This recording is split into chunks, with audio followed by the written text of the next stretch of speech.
It looks like a nice day out here anyhow. Yeah, pretty sunny.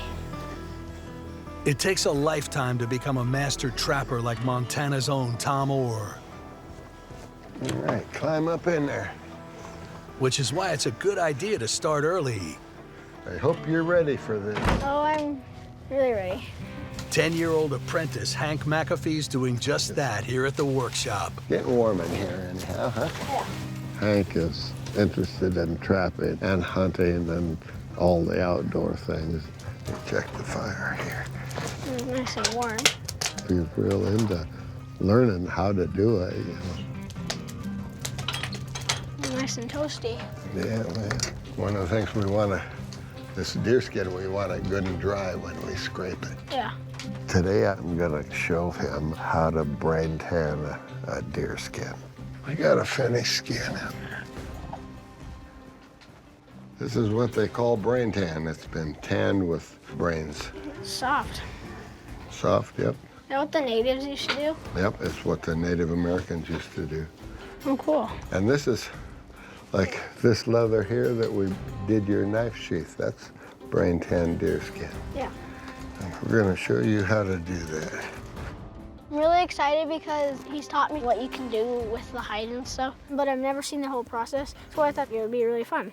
All right, now this skin here, I brought it home and I scraped all the meat and fat off the other side of the hide, so Yeah, there's the no other more meat backside. or fat on the backside of it. And now what we're gonna do, we're gonna take the hair off of it, like this has been taken off right here. Yeah, it's gonna We're look gonna do all that. like We're gonna do that to the whole hide, and we're gonna do that with, scraper. yep, this is made out of an elk antler, and it's got a real sharp steel blade in the front of it. Yeah. All right, let me get this started. When I quit rodeoing and we moved to the mountains, Nancy and I had to come up with some way to make a living. And it's just a steady little swing you want to make with this. In Montana, everybody throws their deer skins in the dumpsters or leaves them in the woods. So there were deer skins all over. All right, wanna try this? Sure. And we decided that maybe we could tan enough skins to make a living up here. One hand on the top, one hand on the bottom, and just come over here and just scrape right there. So that's what we did. I mean, that was the biggest money that we made every year was selling the skins, and then later years making custom clothing for people. You doing all right? I thought it was gonna be a little bit harder. Well, we're not done yet. Yeah. How many things have you brain tanned before? How many deer skins? Yeah. Hundreds. 100. Hundreds. Young Hank McAfee's here to learn by doing, the same way Tom taught himself the trade. When did you start? When did I start? About 50 years ago. It's a long time ago. That's a long time ago. Very good at it. Hank's been around. I mean, he's only 10, but he's pretty sharp for a 10-year-old boy.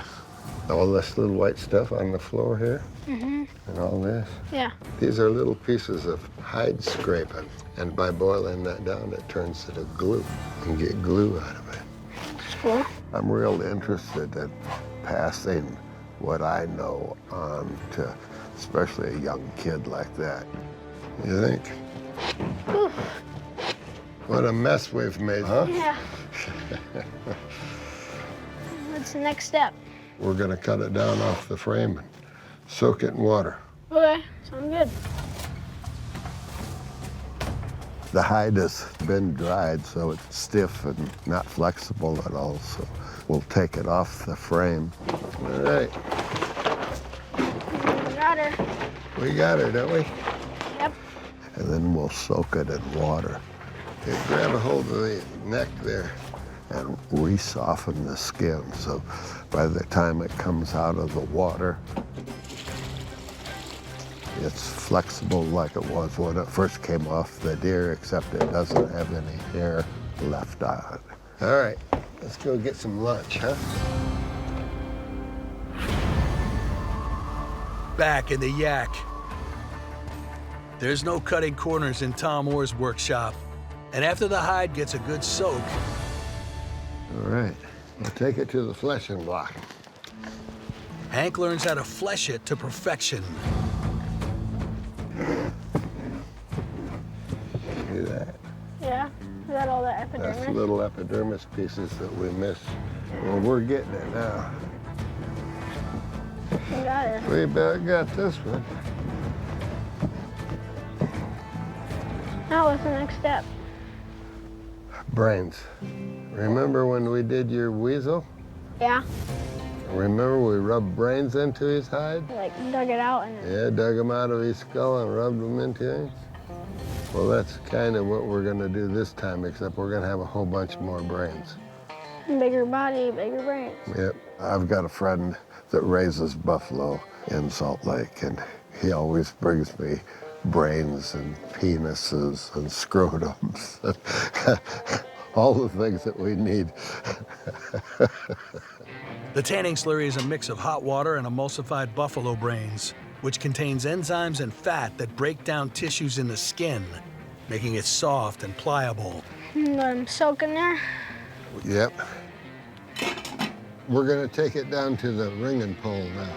All right.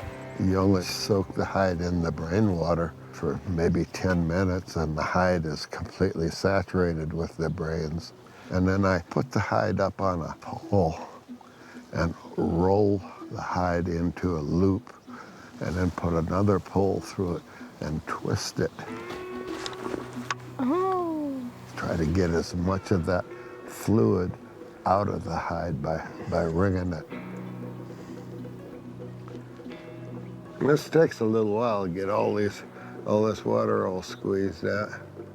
We're going to do this several different times. Wring it out, put it back in the brains, wring it out, put it back in the brains. So it's fully covered? Yep, and after we brain it another time or two, you'll see little bubbles coming through the skin. That's a good sign. That's when that starts happening. All right, well, that's what I'll be looking for. All right.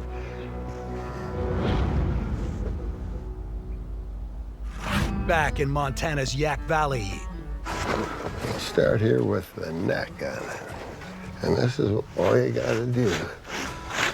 what started out as a raw deer hide early this morning is on the final stretch of becoming a piece of soft, pliable leather. A buckskin is made up of miniature hair-like fibers. And after it's been brained, the object of making it soft is by working these fibers in all different directions so they don't stick together when it dries. It looks like it makes it softer. It makes it softer, yeah. Want to try this? Sure. Grab it there and grab it there and just pull as hard as you can. Slide it back and forth, one hand forward and back. Oh. Pretty hard. Pretty hard. Yeah, I'll give it back to you. You need another year or two, maybe. The biggest thing with brain tanning is the effort that you have to put into finishing one of the skins. I've never really worked out in the gym. Just my tanning process keeps me pretty fit.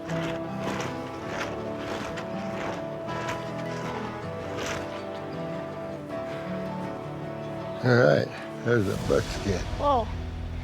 Nice, like a blanket. Blanket. This whole process takes a lot of work, but it was really fun. And next year, if I get a buck, I will take it to Tom, because now I know that it'll turn out really cool. It's amazing what a little hard work and some buffalo brains does. Yeah, Huh? with all that stuff. A nice buckskin. All right, buddy. You go give it to Nancy? Yep. We'll give it to her, let her sew it up. Let's go.